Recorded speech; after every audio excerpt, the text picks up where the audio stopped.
Меня зовут Бен или Бенджамин. Какая у тебя была мотивация? Некоторые люди думают, что я русский. Как ты изучал русский? Я никогда не буду изучать другие языки. Привет! Добро пожаловать на мой канал, и меня зовут Сергей. Сегодня я брал интервью у Бена. Бен очень интересный парень, он выучил русский язык, чтобы удивить его друга. И я решил посмотреть, как он смог этого достичь, что он делал, чтобы достичь такого хорошего произношения, а также какие другие языки он изучает сейчас. Не забудьте поставить лайк этому видео сейчас и подписаться на канал, если вы еще этого не сделали. Ну что, вы готовы?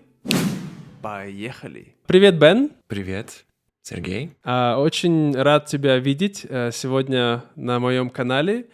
И, во-первых, я уже, сказал во вступлении, которое я еще не записал, но ты потом его увидишь, да, о том, почему я решил тебя пригласить. Но мог бы ты в двух словах представиться? Хорошо.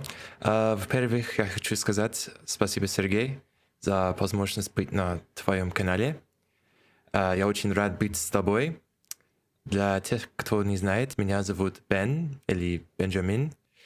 Я американец, и мне нужно упомянуть, что я американец, потому что некоторые люди думают, что я русский.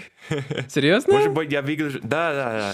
Ты думаешь, что я выгляжу как русский или нет? Ну, немного. Да, я думаю, что если бы я увидел тебя где-то в России, я бы подумал, русский парень. Да. Но я совсем американец. Я родился в Миннесота.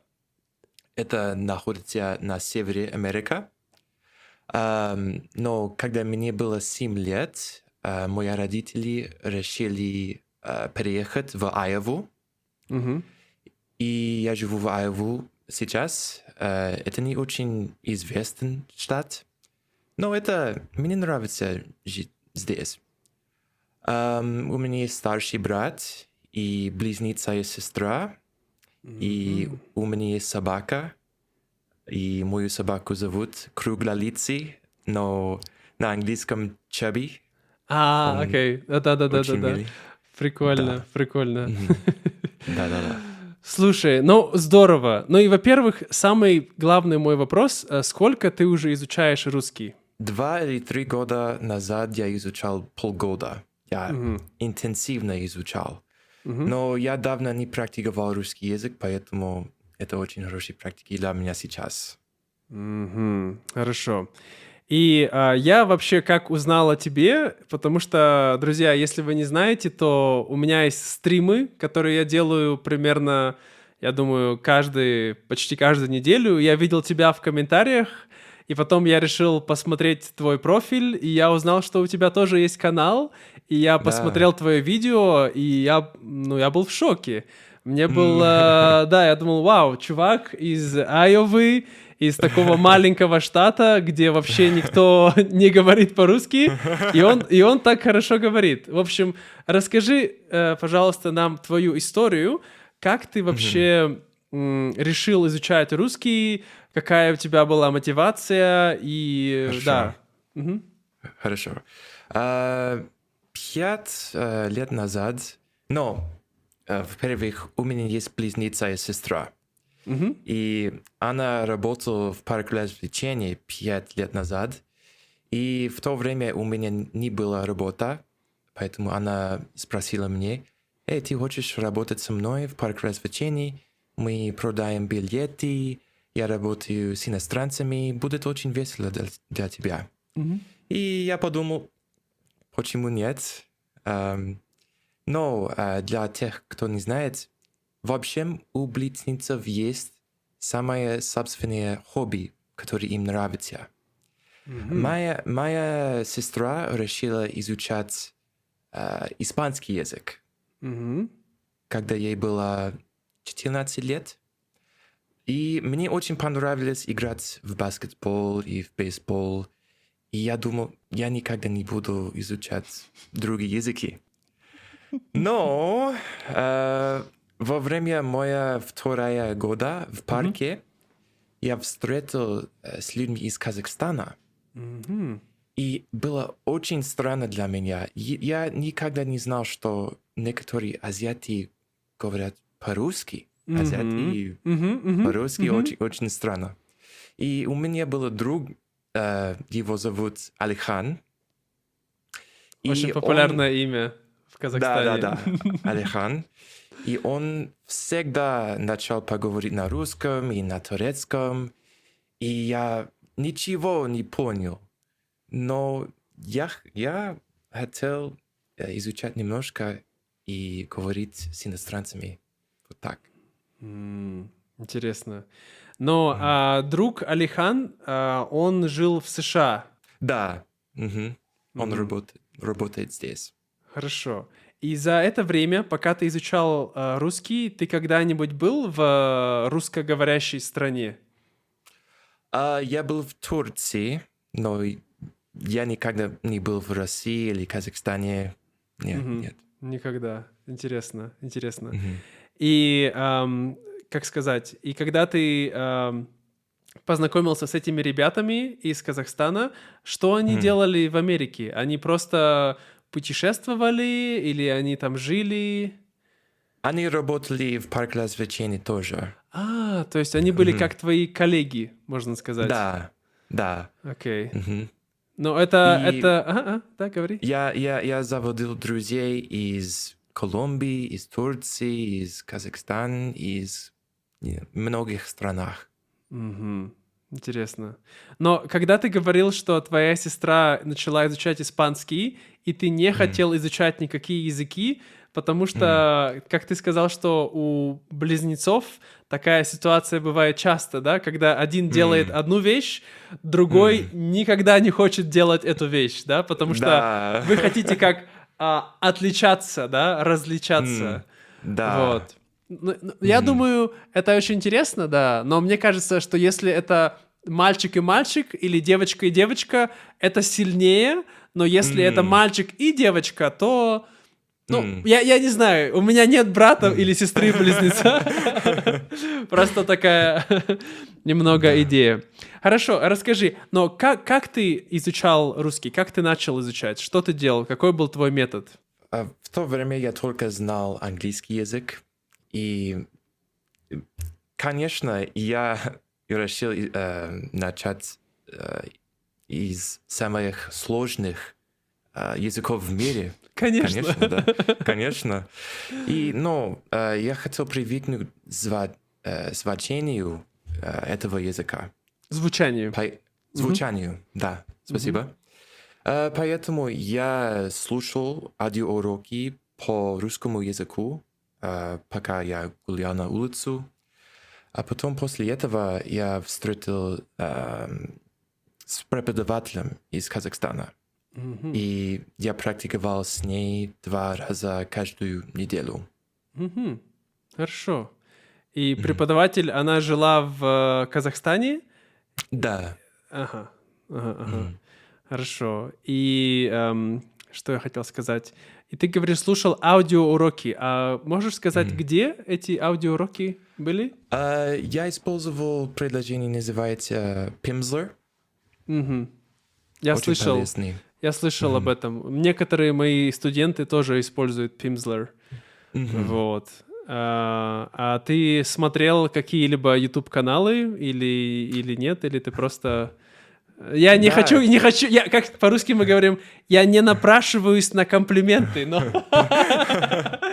Я нашел твой канал, я использовал link тоже. Я нашел твой канал, я посмотрел твои видео с куклами. Тебе понравились эти видео с куклами? Да, очень полезные. Интересно. Спасибо. Не за что, да. Я думаю, что эти видео довольно нишевые, потому что много людей, особенно взрослых людей, когда они смотрят видео с куклами, они говорят, что это? Это куклы? Я взрослый человек, почему я должен смотреть куклы? Но есть другие люди, которые обожают этот формат, потому что я подумал, это была идея у меня от канала по-японски.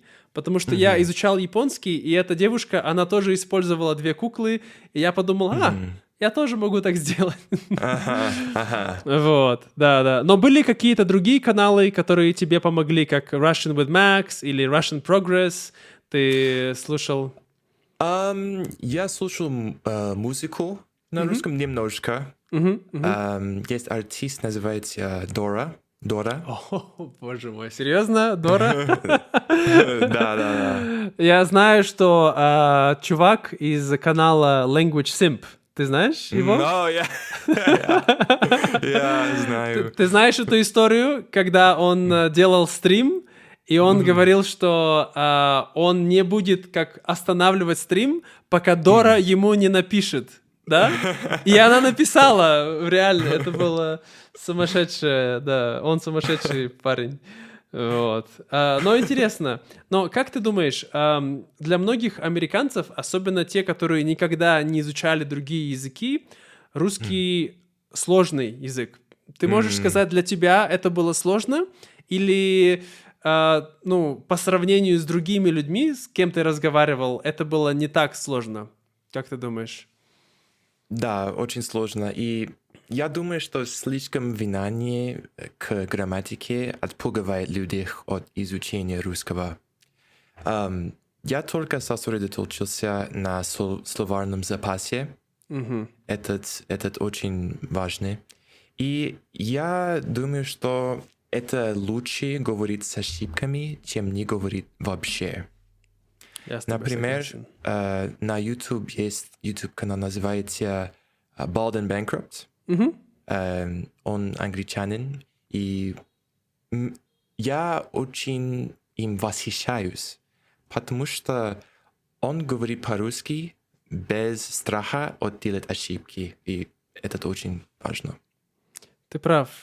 Я тоже так думаю. Я думаю, что русские люди, мы довольно, как сказать, для нас не важно, если человек делает ошибки. Самое главное, чтобы мы понимали его речь. Я думаю, что грамматика — это небольшая проблема, но у тебя очень хорошее произношение. Ты думаешь, это связано с тем, что ты много слушал? Потому что ты знаешь, идея как вот comprehensible input, и Стив Крашен, и Стив Кауфман, я думаю, ты знаешь этих людей, они всегда говорят о том, что сначала нужно много-много слушать, а потом начать говорить. У тебя была похожая ситуация? Нет, мне очень нравится разговаривать. Моя главная цель на русском была общаться. Поэтому я много говорил на русском. С самого начала? Да. Интересно. Но ты думаешь, ты больше говорил, чем слушал, или 50/50? Как у тебя это было примерно? Я больше говорю. Больше говорил. Да. Интересно. Видишь, это очень интересно, потому что я часто сам спрашиваю себя, что лучше делать. Потому что, например, когда я изучал немецкий или я изучал польский язык, я очень мало говорил, я очень много слушал, чуть-чуть читал, но потом у меня получилось неплохое произношение, да, в этом языке. Но ты с самого начала начал говорить.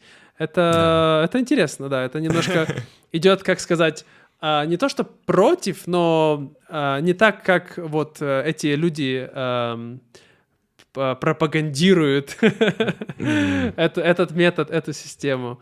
Вот. Но интересно.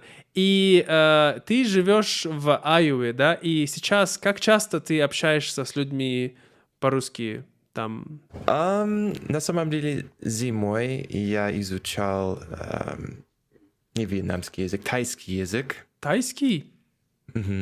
Ого. Да. Интересно. Потому что я работаю с людьми из Таиланда. И я подготовился к этому интервью, поговорив со своим подругом из Казахстана. Ее зовут Ясмин. Спасибо, Ясмин. И было очень полезно для меня. Понятно. Ну да, я думаю, что важно, конечно, подготовиться, да. И в твоей ежедневной, как сказать, ты сейчас продолжаешь изучать русский? Или ты сосредоточился на тайском? Я сосредоточился на тайском немножко. Мгм. Но у тебя есть какой-то, как сказать, автопилот для поддержания русского? Ты сейчас, не знаю, читаешь книги или тоже используешь линк, или смотришь YouTube, или что ты делаешь сейчас? Да, я смотрю. Смотрю? Смотрю. Мгм. Я смотрю твои видео на YouTube. Мгм. Мгм. И все? И все, и все.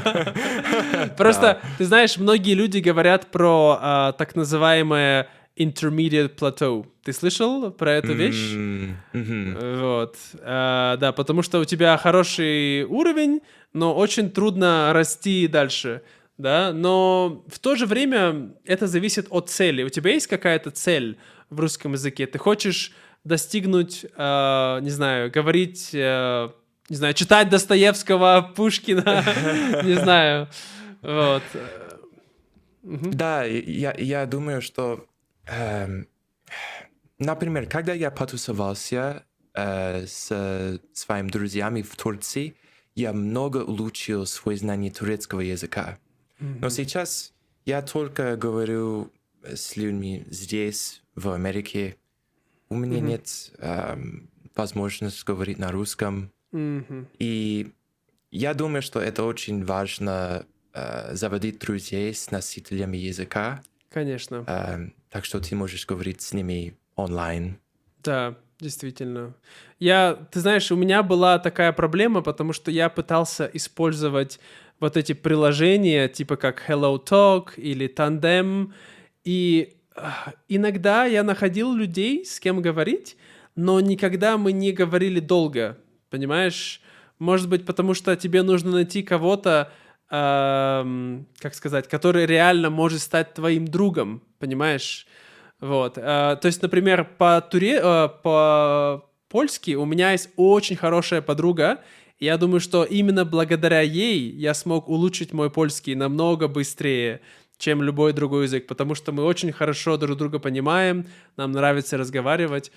Да. И как ты нашел твоего друга из Турции? Ты, как сказать, познакомился с ним в Америке, да? Тоже в этом парке развлечений. Друзья, вам нужно ехать в этот парк развлечений. Это какой-то рай для полиглотов, я не знаю.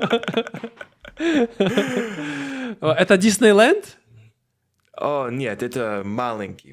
Очень маленький. И много иностранцев работает там. Да, да. Удивительно. Удивительно. Вот. Ну и сейчас хочу тебя немного спросить про турецкий. Ты знаешь, я тоже изучал турецкий, но я думаю, что турецкий — это первый язык, который я изучал, и после которого я могу сказать, что я понимаю, что такое трудная грамматика. Потому что раньше я изучал немецкий, польский, да, но польский трудная грамматика, но это как русская, да. Вьетнамский, шведский — это не очень трудная грамматика в этих языках. Но турецкий — это был первый язык, который... Там так много правил, и тоже как система языка и, я бы сказал, логика языка абсолютно другая. Вот. И вот мне теперь интересно мнение человека, который изучал и русский, и турецкий. Что ты думаешь, какой язык труднее? Сначала турецкий язык было очень трудно и странно для меня, потому что на турецком языке глагол стоит в конце предложения. И это очень странно. Очень странно, Но да. сейчас турецкий язык легче для Сейчас меня. легче. Интересно. Ты Это слышал? более логичный. Типа. Более логичный, да, да. Я слышал такую фразу. Люди говорят, не знаю, может быть, ты знаешь эту фразу. Не фраза, как выражение. Турецкий трудный сначала, но потом легкий. Персидский легкий сначала, но потом трудный. Арабский трудный сначала, и потом тоже трудный. Ты слышал эту фразу? Нет? Нет, я не слышал. Да, но это я правда. думаю, что да, это интересно, потому что я тоже хочу изучать персидский когда-нибудь, потому что мне нравится как письменность, как они пишут. Но я думаю, что арабский это слишком трудный, пока у меня нет времени на арабский. Но персидский это как индоевропейский язык, да? То есть, может быть, не очень будет трудно. Вот. Но я перестал изучать турецкий, потому что у меня просто не было времени. Я очень много начал работать, но мне нравится турецкий, да. Да, Türkçe Если dil я не çok, ошибаюсь... что там, подожди, çok zor. Çok zor, Ama çok çok zor. güzel. Чоки. Да, çok iyi. Если я не ошибаюсь, ты был в Турции, да? Да, Раньше? да, я был, на самом деле, когда я был маленький, я был там много раз, вот, но когда последний раз я ездил примерно 2 года назад, потому что моя сестра, она замужем за турком, вот, и моя сестра очень хорошо говорит по-турецки, да, она Очень прям хорошо. как быстро говорит. Я в шоке. Я был в шоке, когда слышал, да. И она говорит очень легкий. Я говорю, что? Я не знаю. Я думаю, что это зависит тоже от, как сказать, от того, как работает мозг человека. Ты знаешь, потому что некоторые люди, когда изучают турецкий, им легко понимать, изучать, но, например, немецкий для моей сестры, ей трудно. А мне немецкий был нетрудно, я не знаю. Хотя она тоже говорит по-английски. В общем, не знаю. В общем, языки очень, очень крутая штука, непонятная штука. И, окей, тогда еще хотел тебя спросить, есть ли у тебя планы изучать какие-то другие языки в будущем? Но сейчас я немного изучаю испанский язык. О, И да, мне очень нравится. И я могу практиковать с своей сестрой тоже. здорово, Это очень хорошо. здорово. Сейчас испанский и тайландский. Немножко монгольский. Монгольский? Немножко. Боже мой. У тебя тоже есть друзья из Монголии? О, да. Тоже из этого парка развлечений? Да. Да. Прикол. Хорошо. Ну и в заключении, может быть, дашь какие-то советы людям, которые изучают русский язык и которые хотели бы говорить так же, как ты, через несколько лет. На что им нужно обратить внимание, сколько времени им нужно проводить каждый день, важно ли вот каждый день или можно не каждый день, да. Скажи, что ты думаешь? Ну, изучение языков — это очень длительный и трудный процесс, но не сдавайся. И это очень хороший делать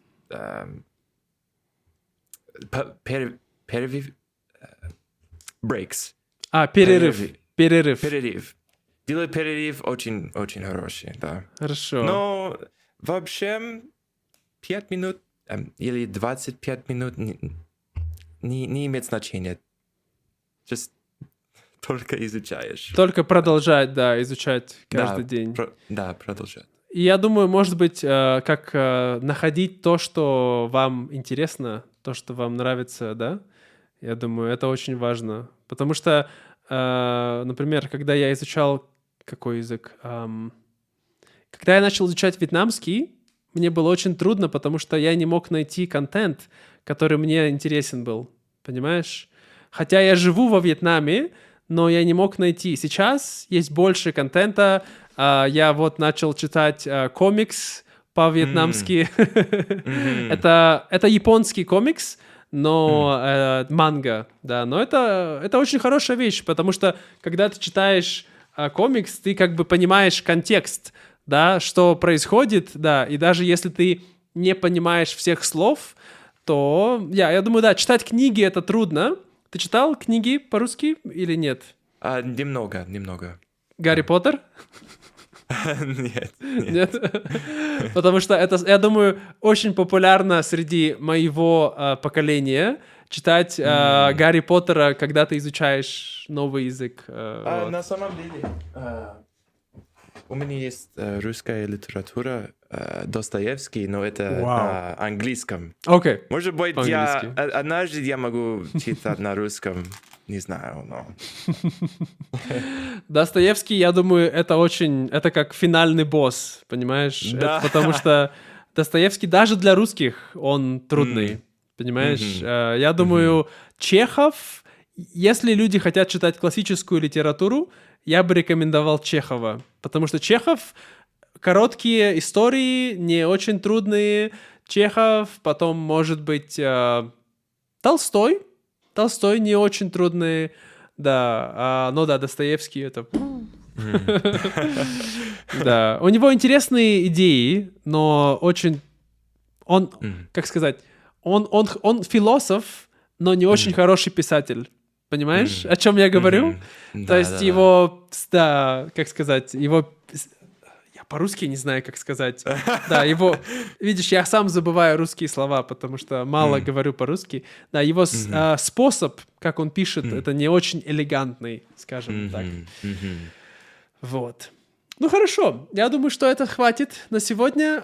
Спасибо, Бен, да, и может быть мы в следующий раз, я приглашу тебя еще раз, и мы можем поговорить о какой-то другой теме, не знаю, о твоих хобби, кроме языков. Я думаю, что есть много интересного. О жизни в твоем штате, потому что я ничего не знаю об Айове, да, я думаю, что это, как сказать, очень... Маленький штат, да? Сколько людей живет там? Не очень много. Не очень много, да?